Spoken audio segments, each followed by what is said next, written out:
गुरु घासीदास विश्वविद्यालय का 11वां दीक्षांत समारोह आयोजित। उपराष्ट्रपति जगदीप धनखड़ ने की शिरकत। छात्र छात्राओं को दी उज्जवल भविष्य की बधाई। रायपुर में पूर्व सीएम बघेल ने बयान पर बरसे डिप्टी सीएम अरुण साव। राजनीति में व्यक्तिगत टिप्पणी को बताया निम्न। पूर्व सीएम भूपेश बघेल को दी नसीहत।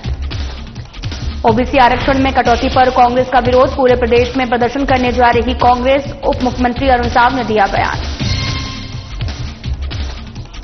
कोंडागांव में धूमधाम से मनाई गई मां शंखंभरी की जयंती। शाकाहार और संगठित होने का दिया संदेश।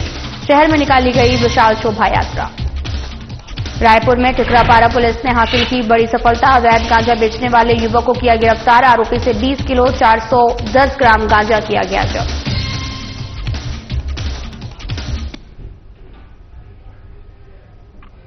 नमस्कार, मैं हूं आपके साथ अंकिता पाल। बुलेटिन की शुरुआत करते हैं। बिलासपुर के गुरु घासीदास केंद्रीय विश्वविद्यालय का दीक्षांत समारोह आयोजित किया गया है, जिसमें उपराष्ट्रपति जगदीप धनखड़ ने शिरकत की है। इस दौरान उन्होंने सभी छात्रों को उज्जवल भविष्य की शुभकामनाएं भी दी हैं। इस दौरान कई वरिष्ठ नेता भी मौजूद रहे।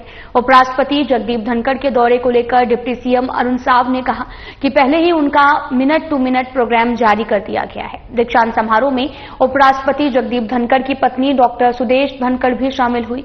उपराष्ट्रपति के दौरे को लेकर सुरक्षा के चौक चौबंद इंतजाम बिलासपुर और विश्वविद्यालय परिसर में किए गए।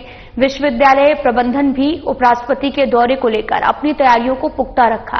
दीक्षांत समारोह में शामिल होने वाले छात्रों को भी पहले ही गाइडलाइन जो है वो विश्वविद्यालय की ओर से जारी कर दी गई थी।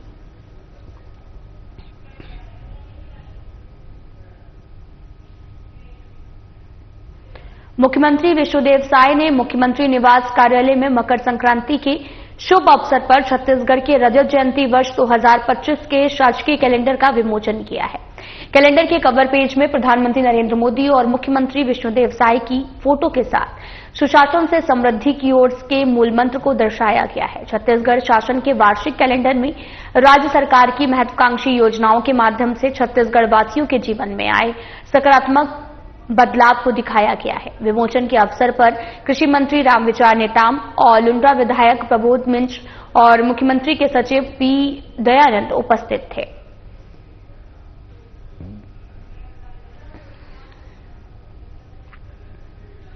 छत्तीसगढ़ के सीएम विष्णुदेव साय बस्तर प्रवास के दौरान कोंडागांव पहुंचे हैं। इस दौरान उन्होंने जिले को कुल 2 अरब 88 करोड़ 18 लाख 37 हजार रुपए के कुल 168 विकास कार्यों की सौगात दी है, जिनमें 2 अरब 8 करोड़ 26 लाख 46 हजार के 130 विकास कार्यों का लोकार्पण और 79 करोड़ 91 लाख रुपए के 38 कार्यों का भूमि पूजन भी किया है। सीएम साय ने विकासनगर स्टेडियम में आयोजित कार्यक्रम को संबोधित करते हुए कहा कि केंद्र सरकार की ओर से प्रधानमंत्री आवास योजना के तहत प्रदेश के लिए 3,88,000 नवीन आवास स्वीकृत किए गए हैं। उन्होंने बताया कि योजना के अंतर्गत आवास स्वीकृति के लिए भी निर्धारित नवीन मापदंडों को और अधिक सरलीकृत किया गया है, जिसका लाभ प्रदेश के अधिकांश हितग्राहियों को मिलेगा।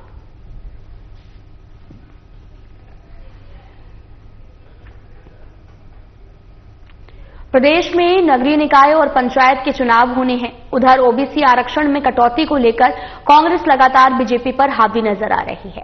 पूर्व सीएम भूपेश बघेल ने उप मुख्यमंत्री अरुण साव की वकालत पर सवाल खड़े कर दिए हैं। मामले पर उप मुख्यमंत्री अरुण साव का बयान सामने आया, जिसमें उन्होंने कहा कि पूर्व मुख्यमंत्री भूपेश बघेल जी लगातार व्यक्तिगत टिप्पणियां कर रहे हैं। राजनीति में व्यक्तिगत टिप्पणी बहुत निम्न स्तर की राजनीति है।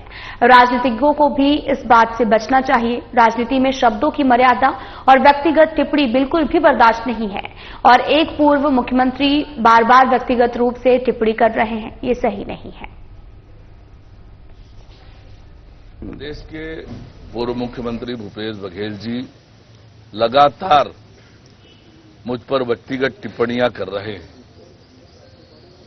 राजनीति में व्यक्तिगत टिप्पणी ये बहुत निम्न स्तर की राजनीति है। मुझे लगता है राजनीतिज्ञों को इस बात से बचना चाहिए।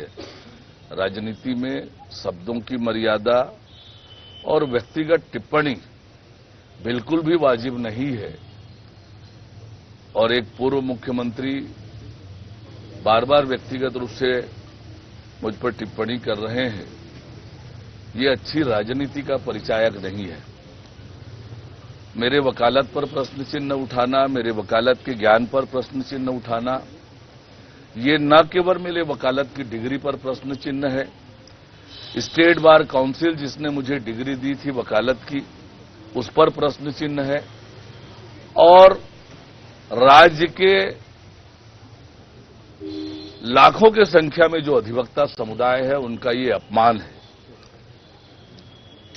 उन्होंने जो बातें कही विधानसभा में उसका बहुत स्पष्ट रूप से मैंने उत्तर दिया कि नगरीय निकायों को यदि 5 साल के कार्यकाल पूरा हो जाए, नव गठित समिति का कार्यकाल संविधान में भी ये दिया हुआ है और अधिनियम में भी दिया हुआ है कि निर्वाचित जो समिति है उसका कार्यकाल प्रथम सम्मेलन के तारीख से 5 साल का होगा, उससे अधिक नहीं होगा, ये संविधान में दिया हुआ है। पर नगर पालिका अधिनियम 1961 और नगर पालिक निगम 1956 में यदि उस 5 साल के भीतर चुनाव नहीं हुआ किसी कारण से, तो निकाय कैसे चलेगा, इसकी स्पष्ट व्यवस्था उन दोनों अधिनियमों में नहीं है। पंचायत एक्ट में इसका प्रावधान है, धारा 34(3) में स्पष्ट रूप से प्रावधान है, जो मैं आपको पढ़ के सुना रहा हूं। यदि उपधारा 2 में निहित कालावधि के अवसान होने के पूर्व, यानी 5 साल का कार्यकाल पूरा होने के पूर्व जिला पंचायत नवीनतः गठित नहीं की जाती है, तो वह उक्त कालावधि के अवसान हो जाने पर विघटित हो जाएगी और धारा 87 के उपबंध उसके संबंध में 6 मास से अनधिक कालावधि के लिए जिस कालावधि के भीतर जिला पंचायत इस अधिनियम के उपबंधों के अनुसार पुनर्गठित की जाएगी, लागू होंगे। यानी यदि वो 5 साल के कार्यकाल के भीतर यदि चुनाव नहीं होता है, तो आने वाले 6 महीने के लिए धारा 87 पंचायत राज अधिनियम में प्रशासक या प्रशासनिक समिति का गठन किया जाएगा और उससे पूर्व उसका चुनाव कराया जाना होगा। ये प्रावधान कारपोरेशन एक्ट और म्युनिसिपैलिटी एक्ट में नहीं था और इसलिए हमने ये प्रावधान इस बार लाया है। तो क्या भूपेश बघेल जी ये बताएंगे ये असंवैधानिक है? पंचायत एक्ट का प्रावधान असंवैधानिक है? जब पंचायत एक्ट में पहले से ही मौजूद है, संविधान सम्मत है, इसलिए तो मौजूद है। और निकाय और पंचायत ये राज्य का विषय है। संविधान में ही राज्य विधानमंडल को अधिकार प्राप्त है कि इसके लिए चुनाव, उसके संचालन के कानून राज्य विधानमंडल बनाएगा, राज्य सरकार बनाएगी। सर, लेकिन इसमें जैसे भूपेश बघेल आप कह रहे हैं, तो आप क्या चाह रहे हैं? भूपेश बघेल माफी मांगे, दूसरी चीज स्टेट बार काउंसिल जो है उससे आप शिकायत करेंगे? मुझे ये कहना है कि राजनीति में शुचिता हर एक व्यक्ति के लिए आवश्यक है। ये तो भूपेश बघेल जी को सोचना है कि वो किस स्तर की राजनीति करना चाहते हैं, व्यक्तिगत टिप्पणी करना चाहते हैं, व्यक्तिगत आक्षेप लगाना चाहते हैं। निश्चित रूप से मुझे आघात पहुंचा है लगातार व्यक्तिगत टिप्पणियों से, पर मुझे लगता है कि राजनीति में बड़े मन से, शुचिता से इस तरह की राजनीति होनी चाहिए। वहीं नगर पंचायत और नगरीय निकाय चुनाव को लेकर ओबीसी आरक्षण में कटौती पर कांग्रेस पार्टी पूरे प्रदेश में सभी जिलों में प्रदर्शन करने जा रही है। मामले पर उप मुख्यमंत्री अरुण साव का बयान सामने आया है, जिसमें उन्होंने कहा कि कानून सम्मत सारी बातों को बहुत स्पष्ट किया गया है और स्पष्ट करके ये बताया गया कि ये जो आरक्षण की व्यवस्था हुई है पूरी तरह से संविधान सम्मत है। कांग्रेस आरक्षण व्यवस्था पर आंदोलन कर रही है। क्या अन्य पिछड़ा वर्ग को 30% आरक्षण मिला और उसको लेकर भी प्रदर्शन कर रहे हैं? कांग्रेस को यह स्पष्ट करना चाहिए। कानून सम्मत सारी बातों को बहुत स्पष्ट किया है और स्पष्ट करके ये बताया है कि यह जो आरक्षण की व्यवस्था हुई है पूरी तरह से संविधान सम्मत है और कांग्रेस पार्टी यदि इस आरक्षण व्यवस्था पर आंदोलन कर रही है तो अन्य पिछड़ा वर्ग को 30% से अधिक आरक्षण नगर निगम में मिला है, क्या इसके खिलाफ भी वो आंदोलन कर रहे हैं? नगर पालिका और नगर पंचायत में जो आरक्षण मिला है, क्या उसके खिलाफ भी आंदोलन कर रहे हैं? ये स्पष्ट करना चाहिए। कल भूपेश बघेल जी ये भी कह रहे थे कि डॉक्टर रमन सिंह जी के कार्यकाल में भी अन्य पिछड़ा वर्ग के लिए जिला पंचायत अध्यक्ष में आरक्षण हुआ था, उनके कार्यकाल में भी हुआ था। तो भूपेश बघेल जी, ये सर्वोच्च न्यायालय का जो फैसला आया है 2021 और 2022 में आया है, इस कारण से ये परिस्थिति निर्मित हुई है। हमारे 33 में से 16 जिले अधिसूचित क्षेत्र के अंतर्गत आते हैं, जहां पर अनुसूचित जनजाति के लिए वो सभी के सभी अध्यक्ष पद आरक्षित होंगे और जनसंख्या के आधार पर अनुसूचित जाति के लिए 4 पद आरक्षित होंगे। और इसलिए जो सर्वोच्च न्यायालय, माननीय सर्वोच्च न्यायालय के जो आदेश है, उसके कारण से अन्य पिछड़ा वर्ग को केवल जिला पंचायत के अध्यक्ष के पद में कोई पद हासिल नहीं हुआ है। पार्टी ने इसके लिए व्यवस्था बनाई है।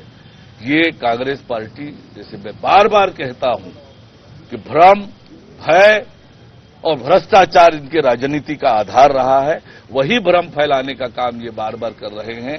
कानून, संविधान की बड़ी बड़ी बात करते हैं, लेकिन न उसे पढ़ते हैं न उसका अध्ययन करते हैं।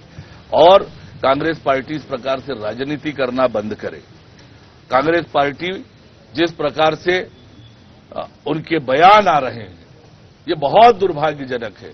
छत्तीसगढ़ में अव्यवस्था फैलाना चाहते हैं, अराजकता पैदा करना चाहते हैं, जिस प्रकार से उन्होंने अपने 5 साल के कार्यकाल में किया है। लेकिन ये छत्तीसगढ़ की जनता, शांति प्रिय जनता, कांग्रेस के नेताओं के इन भ्रम की बातों में, इन भड़काने में नहीं आने वाली है। छत्तीसगढ़ की जनता शांति प्रिय है और शांति प्रिय ही हमारे नगरीय निकाय और पंचायत के चुनाव संपन्न होंगे। मराठ समाज की आराध्य देवी मां शंखवरी की जयंती बड़े ही धूमधाम से श्यामपुर में मनाई गई, जिसमें मराठ समाज के साथ साथ अन्य समाज के लोगों ने बड़ी संख्या में शामिल हुए। सबसे पहले मां शंखवरी की पूजा अर्चना और ज्योतिबाई फूले, सावित्रीबाई फूले को नमन करते हुए कार्यक्रम की शुरुआत की गई है। संगीतमय धार्मिक गानों के साथ वक्ताओं का उद्बोधन चलता रहा। हर्षवर्धन पांडे ने सभा को संबोधित किया। सभा के बाद में विशाल शोभा यात्रा निकाली गई, जिसमें महिलाओं ने सिर पर कलश लिए आकर्षक झांकी के साथ झूमते हुए गांव की परिक्रमा की है।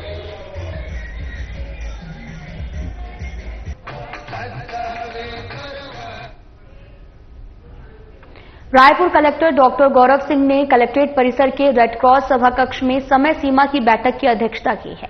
इस दौरान कलेक्टर सिंह ने कहा कि कलेक्ट्रेट कार्यालय के सभी अधिकारी कर्मचारी निर्धारित समय सुबह 10 बजे तक कार्यालय में उपस्थित रहे और सभी अनुविभाग और तहसील स्तर के कार्यालय में अनिवार्य रूप से लागू किया जाए।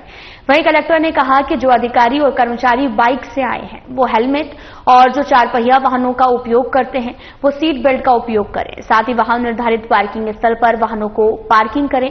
और इसी के साथ कलेक्टर ने कहा कि सभी राजस्व अधिकारी अपने संबंधित पुलिस थाने के अधिकारी से संपर्क करें और या फिर दुर्घटना, किसी प्रकार का हादसा होने पर तुरंत सूचना प्रदान करके आवश्यक कार्रवाई भी करें।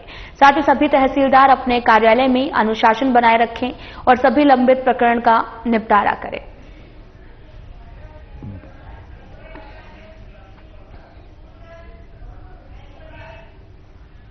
तो वहीं दंतेवाड़ा जिले के किरंदुल बड़े बचेली में सीएम विष्णुदेव साय ने 160 करोड़ रुपए के 501 कार्यों का लोकार्पण और भूमि पूजन किया है।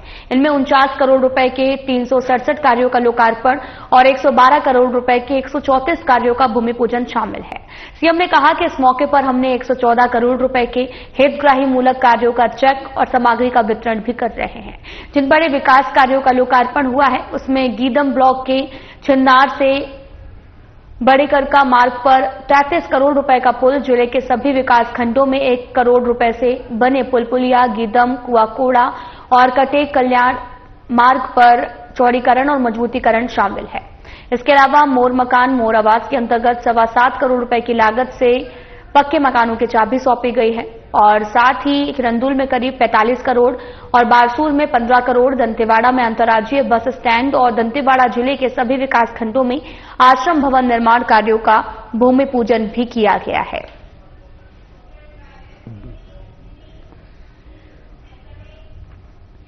सुकमा जिले के मिनी स्टेडियम में विकास कार्यों के लोकार्पण और शिलान्यास के अवसर पर आयोजित समारोह को सीएम विष्णुदेव साई ने संबोधित किया है और इस दौरान सीएम ने कहा कि जिस पावन भूमि पर भगवान श्री राम के पुण्य चरणों का स्पर्श हुआ है, उस भूमि का मैं सादर अभिनंदन करता हूं। माओवादी हिंसा ने बस्तर संभाग के साथ ही सुकमा जिले को भी हिंसा की आग में झोंक दिया था, जिससे सुकमा जिले का विकास पूरी तरह से प्रभावित हुआ था।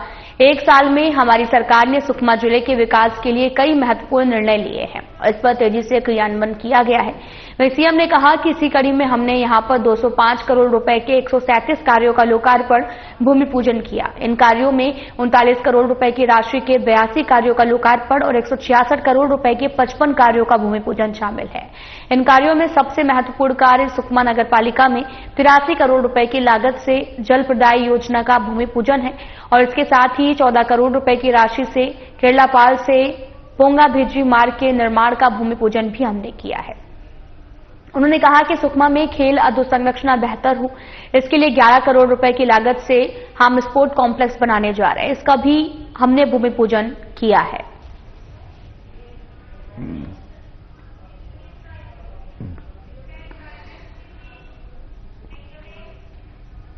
रायपुर में डॉक्टर प्रशांत शुक्ला ने अतिरिक्त पुलिस अधीक्षक यातायात का पदभार ग्रहण किया है।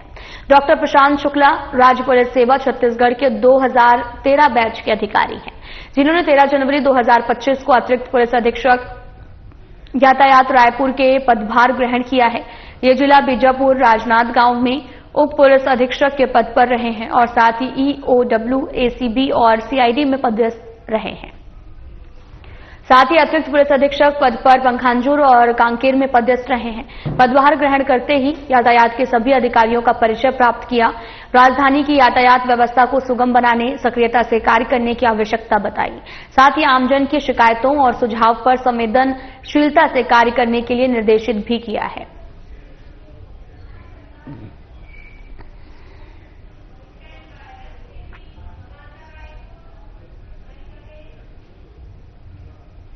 रायपुर की टिकरापारा पुलिस ने अवैध गांजा रखकर बेचने के ग्राहक की तलाश करते हुए एक युवक को गिरफ्तार किया है। पुलिस को मुखबिर से सूचना मिली कि क्षेत्र के अंतर्गत नया बस स्टैंड भाटा गांव गेट नंबर 1 के आगे एक युवक बोरे में अवैध गांजा रखकर बेचने के लिए ग्राहक तलाश रहा है, जिसके आधार पर पुलिस ने कार्रवाई करते हुए युवक को 20 किलो 410 ग्राम अवैध गांजे के साथ दबोच लिया है। पूछताछ में उसने अपना नाम अजीत यादव, निवासी ग्राम धनेजा, थाना जाफराबाद, जिला जौनपुर, उत्तर प्रदेश बताया। फिलहाल पुलिस पूरे मामले की जांच में जुटी हुई है।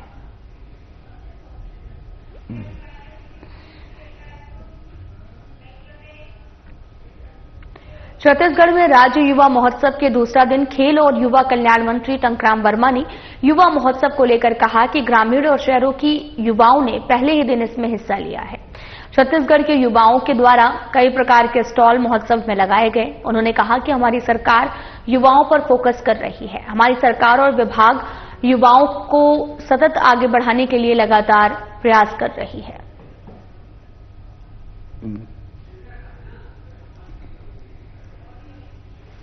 प्रेरणा स्रोत स्वामी विवेकानंद जी के जयंती के अवसर पर छत्तीसगढ़ सरकार के द्वारा 3 दिवसीय बृहद छत्तीसगढ़ राज्य युवा महोत्सव का आयोजन किया गया है और कल 12 तारीख को इस महोत्सव का शुभारंभ हमारे प्रदेश के यशस्वी मुख्यमंत्री माननीय विष्णुदेव साई जी की मुख्य अतिथि में और डॉक्टर रमन सिंह जी अध्यक्ष छत्तीसगढ़ विधानसभा की अध्यक्षता में आज शुभारंभ हुई। और इस अवसर पर हमारे प्रदेश के चुनिंदा 3500 युवा साथी भाग लिए और नगर के और ग्रामीण के बहुत से हमारे युवाओं ने कल कार्यक्रम का आनंद लिया। और कल शुरुआत में हमारे छत्तीसगढ़ के लोक कला मंच के बहुत ही ख्याति प्राप्त आरू साहू का कार्यक्रम था और उसके बाद मैं अयोध्या हूं सतयुग से लेकर के अभी 2024 तक की यात्रा का सफल मंचन कल देखने को मिला। और छत्तीसगढ़ के युवाओं के द्वारा कई तरह के स्टॉल लगाए गए थे जिसमें कुछ सीखने का, समझने का, मिलने का एक अवसर प्राप्त हुआ। ये हमारी सरकार जो है युवाओं को फोकस कर रहा है। आप सबको पता है कि दिल्ली में भी महोत्सव में भाग लेने के लिए हमारे छत्तीसगढ़ के 75 युवा साथी गए हैं, जिनको चिन्हांकित किया गया है, जो किसी न किसी विषय पे ख्याति प्राप्त किया है, चाहे निबंध हो, कला हो, साहित्य हो, गायन हो, वादन हो, खेल हो, तरह तरह की विधाओं में उन्होंने ख्याति प्राप्त किया है और उन सब का वहां पे दिल्ली में उन लोग भाग लिए। कल प्रधानमंत्री जी से भी मिले। तो छत्तीसगढ़ सरकार, हमारे खेल कल्याण युवा विभाग युवाओं के लिए सतत कार्य कर रहा है। खेल और युवा कल्याण मंत्री टंकराम वर्मा ने छत्तीसगढ़ के पारंपरिक त्योहार छेरछेरा की सभी को बधाई और शुभकामनाएं दी। उन्होंने कहा कि छेरछेरा त्योहार की सभी प्रदेशवासियों को शुभकामनाएं। ये त्योहार छत्तीसगढ़ की धरोहर है। साथ ही उन्होंने कहा कि छत्तीसगढ़ की पहचान को हमें बचाकर रखना है।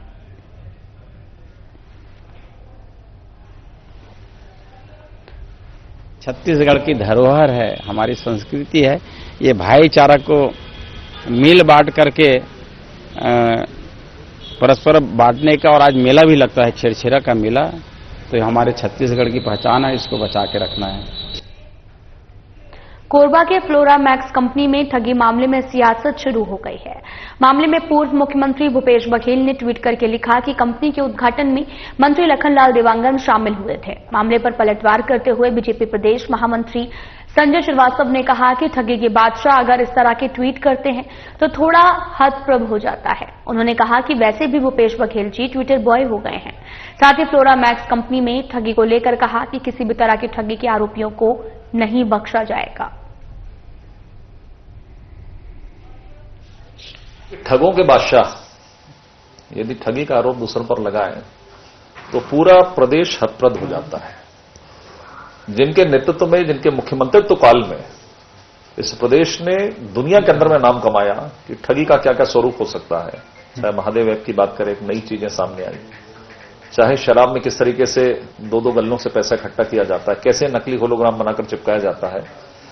इस कृत्य के बादशाह यदि दूसरों पर आरोप लगाएं तो मुझे लगता है ये ठीक नहीं है। जरूर है कि यदि महिलाओं को यदि कोई इस तरह से ठगी हुई है, निश्चित रूप से उसकी जांच होगी। ये कब से प्रारंभ हुआ है? भूपेश बघेल जी ट्वीट तो कर दिए हैं, कहीं ऐसा न हो कि ये भी कारनामा, क्योंकि हर एक कारनामे जिस पर कांग्रेस सवाल खड़ा करता है वो कांग्रेस के समय से का निकल जाता है। हर एक जो अपराध पे कांग्रेस सवाल खड़ा करती है तो अपराधी कांग्रेस का निकल जाता है। इसलिए मुझे उम्मीद ही नहीं, पूरा विश्वास है कि इसकी भी जब जांच होगी तो उसके पीछे भी कहीं न कहीं कोई कांग्रेसी का हाथ ही निकलेगा। और वो तो ट्विटर बॉय हो गए हैं भूपेश बघेल। ट्वीट करने में क्या जाता है, कंपनी रखे हैं, ट्वीट कर देते हैं। तो मुझे लगता है एक राजनेता है, पूर्व मुख्यमंत्री हैं, बहुत सोच समझकर उनको इस तरह के सवाल करना चाहिए। लेकिन हाँ, जब कोई कंपनी आती, किसी को कोई विषय नहीं मालूम नहीं होता, लोग आते हैं, एक राजनेता रहता है, आते हैं जाते हैं, तो जानबूझकर कोई नहीं करता है। लेकिन हाँ, बीजेपी की सरकार में यह तय है कि यदि कोई मंत्री जाए, कोई भी जाए, यदि वो कंपनी घपले के शिकायत होती है तो निश्चित रूप से इसकी जांच होगी और जो दोषी है उसके खिलाफ में कार्रवाई होगी। राज्य के उप मुख्यमंत्री और लोक निर्माण, लोक स्वास्थ्य, यांत्रिकी, विधि और विधायिकी कार्य और नगरीय प्रशासन मंत्री अरुण साव और संसदीय कार्य, वन एवं जलवायु परिवर्तन, जल संसाधन, कौशल विकास एवं सहकारिता मंत्री केदार कश्यप रामकृष्ण मिशन आश्रम में आयोजित राष्ट्रीय युवा दिवस कार्यक्रम में शामिल हुए हैं। उप मुख्यमंत्री अरुण साव ने कार्यक्रम को संबोधित करते हुए कहा कि प्रदेश सरकार युवाओं को आगे बढ़ाने के लिए हर संभव मदद कर रही है। युवाओं को अच्छी शिक्षा प्रदान करने के लिए जिले के अंदरूनी क्षेत्रों में स्वामी विवेकानंद रामकृष्ण मिशन आश्रम संचालित किए जा रहे हैं, जिसमें नारायणपुर जिले के युवाओं को शिक्षा के साथ साथ सांस्कृतिक सामाजिक उत्थान के लिए कार्य किए जा रहे हैं। उन्होंने कहा कि स्वामी विवेकानंद का जन्म 12 जनवरी 1863 में हुआ था। स्वामी विवेकानंद ने कुशाग्र बुद्धि के साथ में समाज को अच्छी सभ्यता का विकास करने में महत्वपूर्ण योगदान दिया। उन्होंने भारत की संस्कृति, मान सम्मान के लिए भारत का प्रतिनिधित्व करते हुए 9 सितंबर 1893 में शिकागो के धर्म सभा में जो उपदेश दिया वो स्मरणीय है।